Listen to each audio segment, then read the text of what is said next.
We have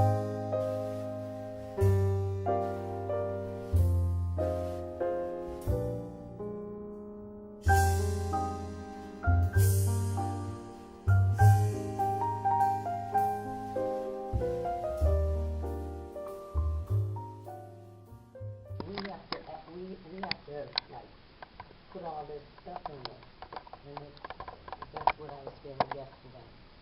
You know, that the play needs its fire, the internal fire of the play. I haven't found hers yet either, but I know individually, yeah. Yeah. I'd be worried if I was even close to what I know it's going to take us. I'd be like, what are we doing? You know how you get that premature thing? That's not good. Look at your notepad.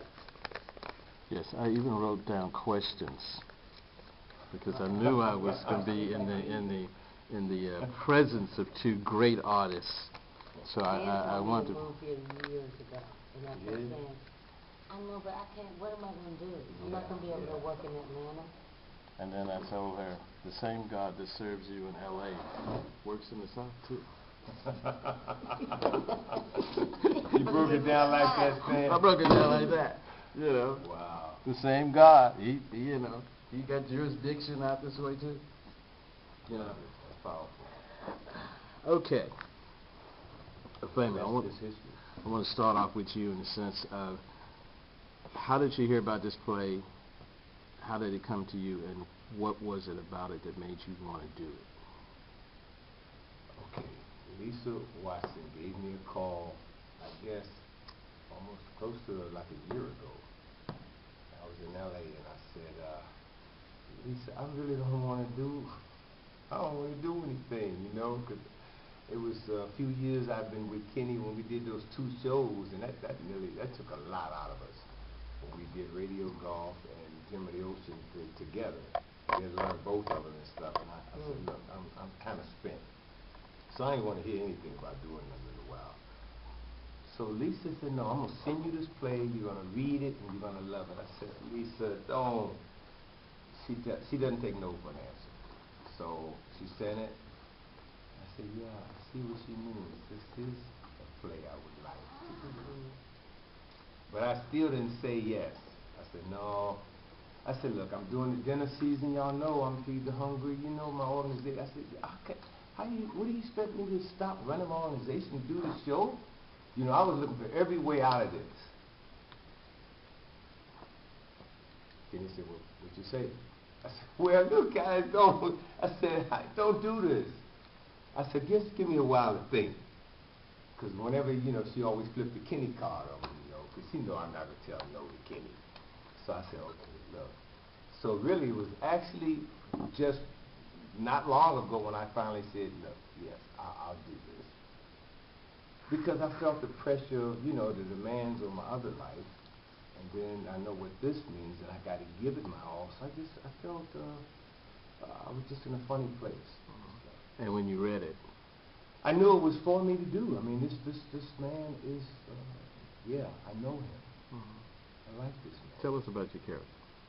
His name is Bill King, or William King, and a man that loves his family, works hard, like all the people in our own family, love women, love his wife. I mean, as far as I know, I think he was faithful to her, and he loved his kids. Everything about his life revolves around his family. And I like people like that. And he loses his wife, and he finds it very hard to carry on, but he doesn't marry again. This is his love of his life. He's done. That's it. This is his woman. Even in her death, she's still so much alive to him. And he struggles to try to hold the family together. Then sickness comes to him. And then he finds himself kind of falling apart, and it's scary for him. And his sons try to come and help, but he reaches out to his wife even beyond that situation and reaches out to her, because that's where his love is. I mean, that's where his security is. You know what I'm saying?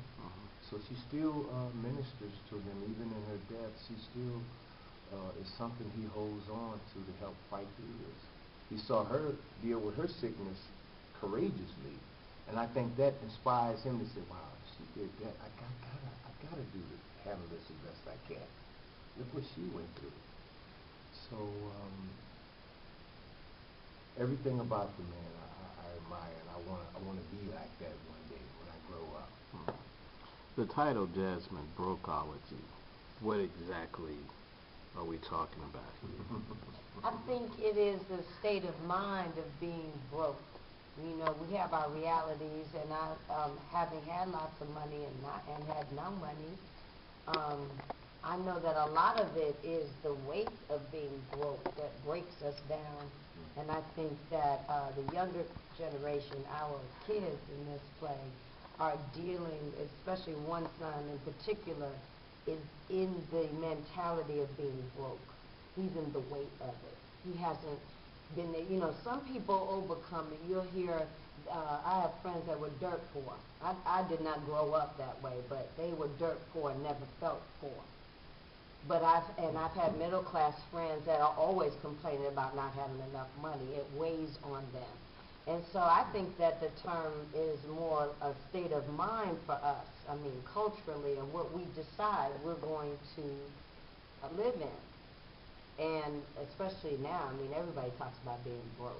And really, how broke are we? Really, what can we do without, and what are we saying we can't do without, and what are we telling ourselves is important, you know? I'm having trouble, and I fall into it, you know, if I'm in debt, I feel weighted down. I feel weighted down. And it's hard for me to know, you know, right now you are okay. You're living, you're working, your child is okay. You are not, you know, that is an illusion. And I think that's what the play is about, too. It's about feeling broke, being broke and feeling broke. You know, it does us in a psychological. Are you playing the wife in this the particular? wife, Who's passed wife on? and their mother. Okay, who's passed on? Yes. Okay. Tell me about this woman, the way you interpret her character. I feel this woman represents a lot of women. You know, we want our lives, we have our dreams, and we fall in love, and then we split our dreams, because you're part of that dream. And then we want a baby, and we split that dream up again, because y'all part of that dream too. And then what was left of that initial dream kind of gets chipped away, but it's not to say that the other dream hasn't been fulfilled.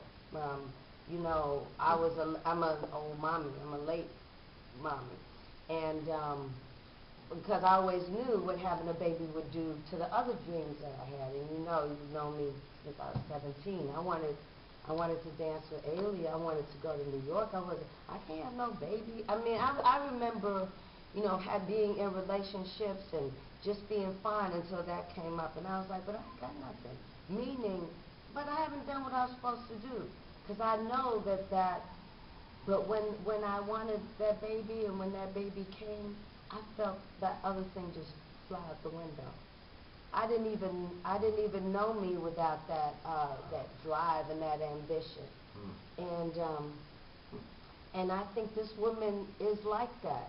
She knows she didn't do what she would have done or wanted to do with what her talents were, where she would have gone, but I got you, and you loving me, which is a big dream.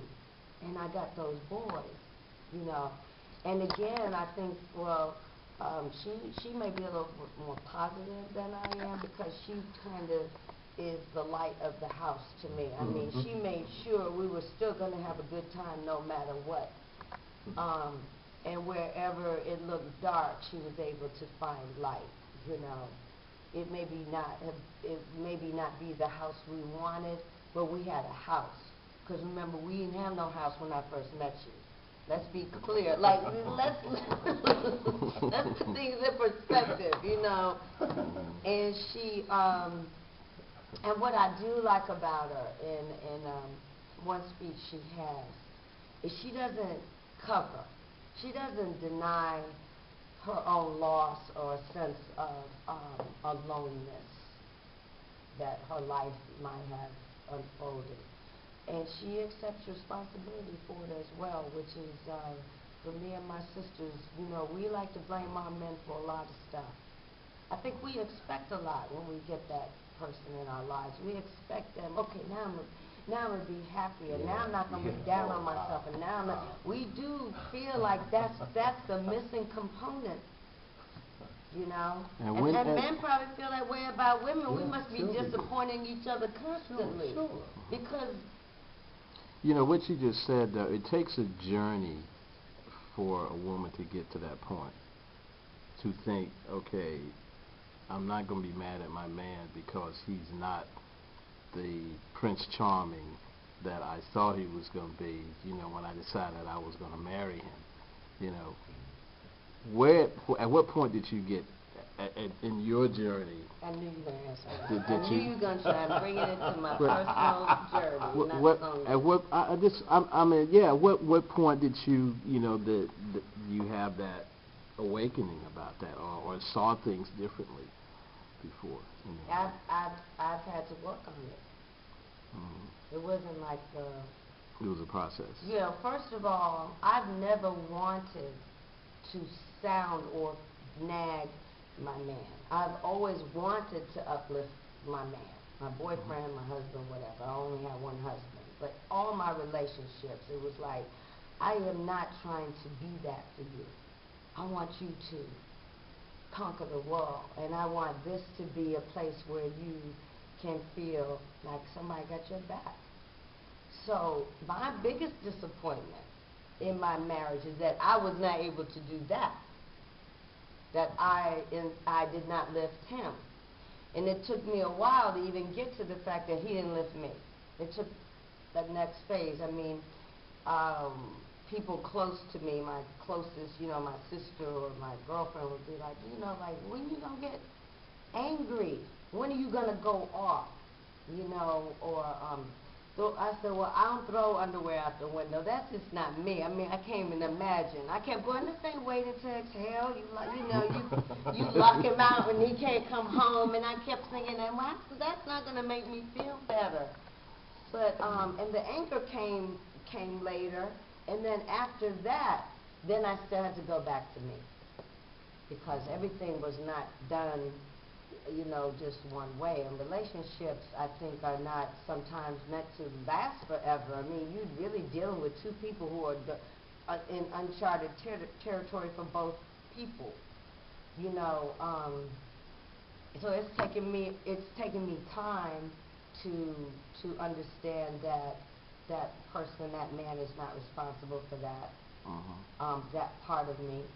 And the journey that's scary is that if I'm responsible, then how do I do that? Whether I'm in a relationship or not, how am I gonna? That scares me the most, is not being able to find that peace in my life.